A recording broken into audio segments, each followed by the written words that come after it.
Hello. अस्सलाम वालेकुम यारी मदद जी। मुंहिंजा प्यारा पहिरीं दोस्तो मुमताज़ जे बारे में कुझु हेलो। जेको हिन वक़्त ते लिखियो अथनि ग़लति जेके ॻाल्हियूं कयूं त मुमताज़ हीअं थियो हीअं थियो, कुझु बि न आहे। मुमताज़ मौलवी सां असां हींअर ॻाल्हायो आहे। मुमताज़ सही सलामत आहे। को बि दोस्त को बि माइट मिट टेंशन न वठे। मुमताज़ मौलवी ॾे अलाह साईं हुनखे हयाती ॾे, अलाह साईं हुनखे ख़ैरु करे। ऐं हींअर बि असां सां हुन ॻाल्हायो आहे ऐं को बि अहिड़ो मसइलो न आहे, टेंशन को बि न वठे।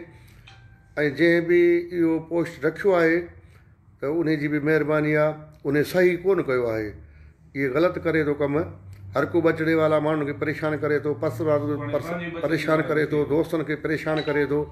इहो सही नथो करे। ऐं मुमताज़ मौलवी खे अलाह साईं हयाती ॾींदो, ज़िंदा आहे उहो। हींअर बि असां सां ॻाल्हायो अथव त ख़ुशि हूंदो, बचड़नि सां, पंहिंजे मिट माइटनि सां, पंहिंजे दोस्तनि सां ख़ुशि हूंदो। अलाह साईं हुनखे हयाती ॾींदो, ख़ुशि आहे। जंहिं बि ॻाल्हायो आहे उहो, जंहिं बि इहो पोस्ट रखिया आहिनि से ग़लति आहिनि। ऐं को बि दोस्त टेंशन न वठे, को मिट माइट टेंशन न वठे। असां मुमताज़ मौलवी सां गॾु आहियूं। मुमताज़ मौलवी हींअर बि असां सां ॻाल्हायो आहे। महिरबानी दोस्तनि जी।